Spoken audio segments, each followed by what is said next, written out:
வணக்கம். இது விஜிஸ் கிச்சன். இன்றைக்கி பார்த்தீங்கன்னா சூப்பராக நம்ம வந்து பைனாப்பிள் கேசரி தான் செய்ய போகிறோம். அது எப்படி செய்கிறது பார்க்கலாம். ஒரு பாத்திரத்தில் தேவையான அளவு நெய் விட்டுருக்கேன். அதில் வந்து பார்த்திங்கன்னா ஏலக்காய், முந்திரி, திராட்சை போட்டு நல்லா வறுத்து அது கூட தேவையான அளவு தண்ணியை விட்டாச்சு. இப்போ அது கூட வந்து நான் கொஞ்சம் போல் எசன்ஸ் சேர்த்துக்கிறேன். பைனாப்பிள் எசன்ஸ் வச்சுருக்கேன், நான் அதை சேர்த்துக்கிறேன்.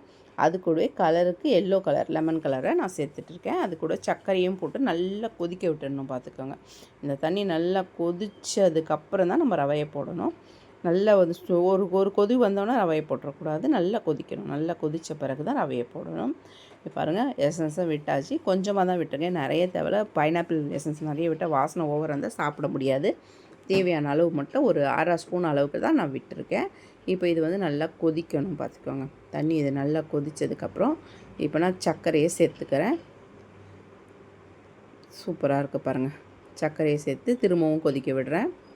இப்போ நல்லா கொதி வந்திருக்கும் போது ரவையை கொட்டி மெல்லமாக கலர்றேன். இது நிறைய தண்ணி வச்சு நம்ம கல்யாண வீட்டு கேசரி மாதிரி பண்ண போகிறோம். அதனால் நல்லா தண்ணி விட்டு தாராளமாக நம்ம வந்து கிளறணும். பாருங்கள், இந்த மாதிரி தண்ணியாக இருந்தால் தான் இந்த கேசரி வந்து நல்லா அள்ளி வைக்கும்போது சூப்பராக வரும். பார்த்துக்கோங்க, எப்படி பாருங்கள், பாயாசமாக தான் காய்ச்சிட்டு இருக்கேன், ஆனால் இது வந்து கேசரி சூப்பராக வந்துட்டு பாருங்கள். கொதிக்க கொதிக்க கொதிக்க நல்லா கொஞ்சம் சிம்மில் வச்சு கொதிக்க விட்டுக்கிட்டே இருக்கணும். சூப்பரான கேசரி ரெடி ஆகிடுச்சு. வீடியோ பிடிச்சிருந்தால் லைக் பண்ணி, ஷேர் பண்ணி, கமெண்ட் பண்ணுங்கள். மறக்காமல் நம்ம சேனலை சப்ஸ்கிரைப் பண்ணுங்கள். இதுக்கு முன்னாடி முதல்ல கேசரியை செஞ்சு சாப்பிட்டு பாருங்கள்.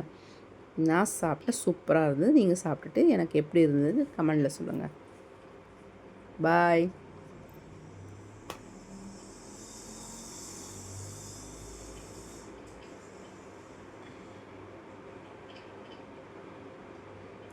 ஃபஸ்ட்டு கொஞ்சம் எடுத்து சாமிக்கு வச்சுருவேன்.